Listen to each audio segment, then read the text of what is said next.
ನಮಸ್ಕಾರ.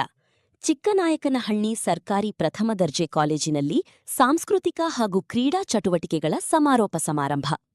ಚಿಕ್ಕನಾಯಕನಹಳ್ಳಿ ಟೌನ್ ಸರ್ಕಾರಿ ಪ್ರಥಮ ದರ್ಜೆ ಕಾಲೇಜಿನಲ್ಲಿ 2025-26ನೇ ಸಾಲಿನ ಸಾಂಸ್ಕೃತಿಕ, ಕ್ರೀಡೆ, ರೆಡ್ ಕ್ರಾಸ್, ಸ್ಕೌಟ್ಸ್ ಮತ್ತು ಗೈಡ್ಸ್ ಹಾಗೂ ಎನ್ಎಸ್ಎಸ್ ಚಟುವಟಿಕೆಗಳ ಸಮಾರೋಪ ಸಮಾರಂಭವು ವಿಜೃಂಭಣೆಯಿಂದ ನಡೆಯಿತು. ಕಾರ್ಯಕ್ರಮದಲ್ಲಿ ಜೆಡಿಎಸ್ ಶಾಸಕಾಂಗ ಪಕ್ಷದ ನಾಯಕರು ಹಾಗೂ ಕ್ಷೇತ್ರದ ಜನಪ್ರಿಯ ಶಾಸಕರಾದ ಸುರೇಶ್ ಬಾಬು ಸಿಬಿ ಭಾಗವಹಿಸಿ ವಿದ್ಯಾರ್ಥಿಗಳನ್ನು ಉದ್ದೇಶಿಸಿ ಮಾತನಾಡಿದರು.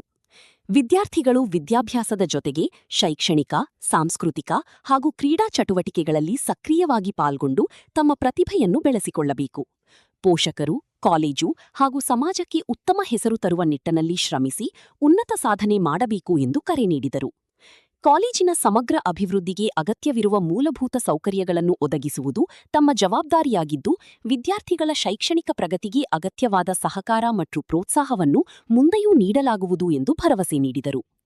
ಈ ಸಂದರ್ಭದಲ್ಲಿ ಜಿಲ್ಲೆ ಹಾಗೂ ರಾಜ್ಯ ಮಟ್ಟದ ವಿವಿಧ ಸ್ಪರ್ಧೆಗಳಲ್ಲಿ ಚಿನ್ನ, ಬೆಳ್ಳಿ ಮತ್ತು ಕಂಚಿನ ಪದಕಗಳನ್ನು ಗಳಿಸಿ ಕಾಲೇಜಿಗೆ ಕೀರ್ತಿ ತಂದ ವಿದ್ಯಾರ್ಥಿಗಳನ್ನು ಸನ್ಮಾನಿಸಿ ಗೌರವಿಸಲಾಯಿತು. ಬಳಿಕ ಖ್ಯಾತ ಹಾಸ್ಯ ಕಲಾವಿದ ಮಿಮಿಕ್ರಿ ಗೋಪಿಯವರ ನಗೆ ಚಟಾಕಿ ಕಾರ್ಯಕ್ರಮವು ವಿದ್ಯಾರ್ಥಿಗಳು ಹಾಗೂ ಉಪಸ್ಥಿತರಿದ್ದವರ ಮನರಂಜನೆಗೆ ಕಾರಣವಾಯಿತು.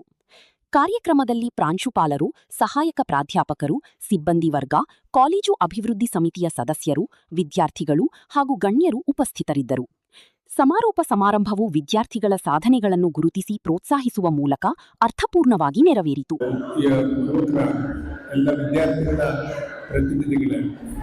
ಇವತ್ತು ಏನು ನಾವೆಲ್ಲರೂ ಕೂಡ ಸಮಾರಂಭದಲ್ಲಿ ನಾವೆಲ್ಲರೂ ಕೂಡ ತೊಡಗಿಕೊಂಡಿದ್ದೇವೆ.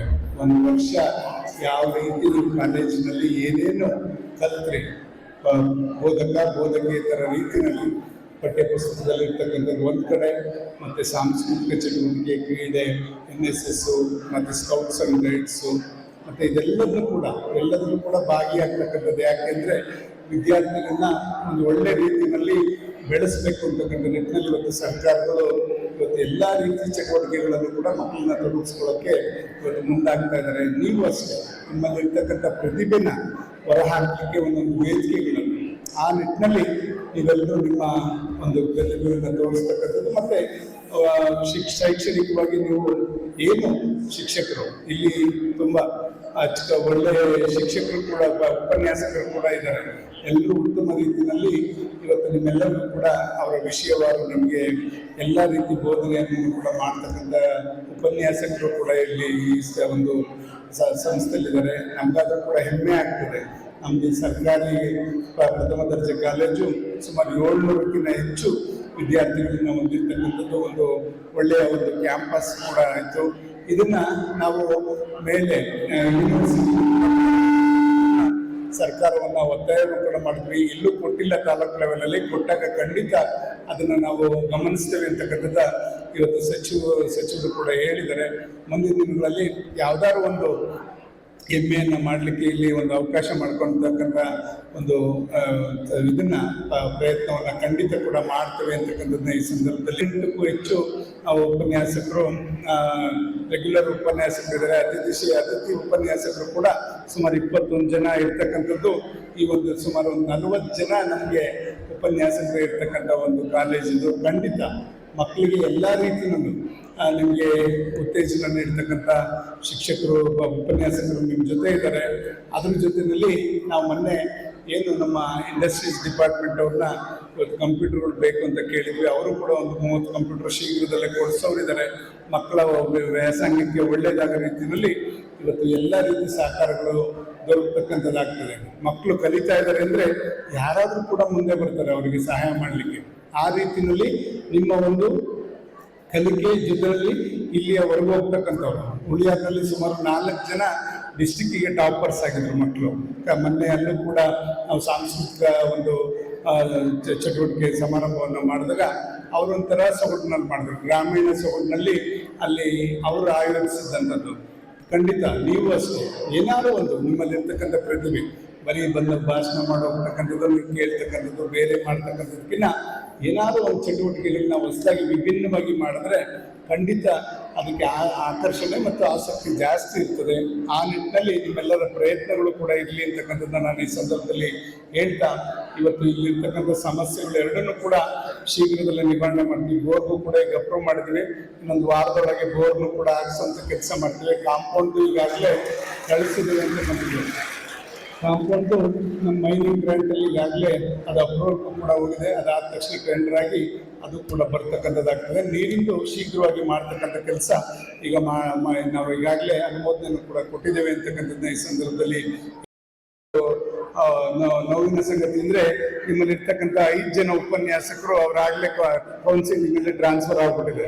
ಇವತ್ತು ಆದೇಶ ಬಂದಿದೆ, ಖಂಡಿತ ಮುಂದೆ ಬೇರೆಯವ್ರು ಬರ್ತಾರೆ. ಇವರು 13 ವರ್ಷ 12 ವರ್ಷ ಎಲ್ಲ ದೊಡ್ಡದಂಥವ್ರು ಒಂದು ಇನ್ನು ಮುಂದೆ ನೀವು ಪ್ರಯತ್ನ ಏನಿರಬೇಕು ಅಂದರೆ, ಡಿಗ್ರಿ ಮುಗಿದ ನಂತರ ನಮ್ದು ಏನು ಅಂತಕ್ಕಂಥದ್ದು, ನಾವು ಇಲ್ಲ ಮದುವೆಯಾಗಿ ಮನೇಲಿರಬೇಕು, ಇಲ್ಲ ಎಲ್ಲರೂ ಕೆಲಸ ಮಾಡಿ ನಾವು ಕೂಡ ತಂದೆ ತಾಯಿಗೆ ನೆರವಾಗಬೇಕು, ಇಲ್ಲ ಸಮಾಜಕ್ಕೆ ಒಂದು ಒಳ್ಳೆಯ ಹೆಸರು ತರೋ ರೀತಿಯಲ್ಲಿ ನಾವು ಕೂಡ ಏನಾದರೂ ಒಂದು ಹೊಸ ಆಯಾಮಗಳನ್ನ ಪ್ರಾರಂಭ ಮಾಡಬೇಕು. ಈ ರೀತಿ ನಿಮ್ಮ ಆಲೋಚನೆಗಳಿರಬೇಕು. ಅದಕ್ಕೆ ಪೂರಕವಾಗಿ ನಿಮ್ಮ ಮನಸ್ಥಿತಿ ಹೇಗಿದೆ, ನೀವು ಯಾವುದರಲ್ಲಿ ಆಸಕ್ತಿ ಇದೆ ಅದನ್ನು ಬೆಳೆಸ್ಕೊಳ್ಳೋಕ್ಕೆ ಪ್ರಯತ್ನ ಮಾಡಬೇಕು ಮಕ್ಕಳ. ಆ ನಿಟ್ಟಿನಲ್ಲಿ ನಿಮ್ಮೆಲ್ಲರ ಚಿಂತನೆಗಳಿರಬೇಕು. ಇಷ್ಟು ದಿವಸ ಆಟ ಆಡಿದ್ದು ಸಾಕಾಯ್ತು. ಜೀವನದಲ್ಲಿ ಒಂದೊಂದು ಹಂತಗಳು, ಪ್ರೌಢಾವಸ್ಥೆ ಅದಾದ ನಂತರ ಈಗ ನೀವು ಡಿಗ್ರಿ ಮುಗಿಸಿದ್ರ ಅಂದರೆ ನೀವು ಪ್ರಬುದ್ಧರು. ಈಗ ನೀವೆಲ್ಲರೂ ಕೂಡ ಆಲೋಚನೆ ಮಾಡೋ ಶಕ್ತಿ ಉಳ್ಳವರು ಅಂತಕ್ಕಂಥದ್ದು ನಮ್ಮ ಭಾವನೆ. ಆ ನಿಟ್ಟಿನಲ್ಲಿ ನೀವೆಲ್ಲರೂ ಕೂಡ ನಿಮ್ಮ ಪೋಷಕರಿಗೆ ನೆರವಾಗತಕ್ಕಂಥದ್ದು, ಹೇಗೆ ನಿಮ್ಮನ್ನೆಲ್ಲ ಕೂಡ ಪಾಲನೆ ಪೋಷಣೆ ಮಾಡಿ ಹೊಟ್ಟೆ ಬಟ್ಟೆ ಕಟ್ಟಿ ನಿಮ್ಮನ್ನೆಲ್ಲ ಸಾಕಿದರೆ ಅವ್ರನ್ನ ಯಾವ ರೀತಿ ಅವರ ಕೊನೆ ಗಳಿಗೆಗಳಲ್ಲಿ ನಾವು ಸಂತೋಷವಾಗಿಡಬೇಕು. ಜೊತೆಗೆ ನಾವು ಕೂಡ ಸಮಾಜದಲ್ಲಿ ಒಂದು ಒಳ್ಳೆಯ ವ್ಯಕ್ತಿಗಳಾಗಿ ಹೊರಹೊಮ್ಮಬೇಕು. ಯಾವ ರಂಗ ನೀವು ಆಯ್ಕೆ ಮಾಡ್ಕೊತಿರೋ ಗೊತ್ತಿಲ್ಲ, ರಾಜಕೀಯ ಮಾಡ್ಕೊತಿರೋ, ಶೈಕ್ಷಣಿಕವಾಗೋ, ಬೇರೆ ಯಾವ ರಂಗ ನೀವು ಬ್ಯಾಂಕಿಂಗ್ ಸೈಡು ಇಲ್ಲಿ ಹೋಗ್ತಿರೋ, ಅದಕ್ಕೆ ಒಂದು ಶಕ್ತಿಯನ್ನು ತುಂಬ ರೀತಿಯಲ್ಲಿ ನಿಮ್ಮ ಮನಸ್ಥಿತಿ ಇರಬೇಕು. ಮಾಡೋ ಕೆಲಸದಲ್ಲಿ ಶ್ರದ್ಧೆ ಒಂದು ನಿಷ್ಠೆ ಇದ್ದರೆ ಖಂಡಿತ ಅದರಲ್ಲಿ ಯಶಸ್ಸು ಕಾಣೋದ್ರಲ್ಲಿ ಸಂಶಯ ಇಲ್ಲ.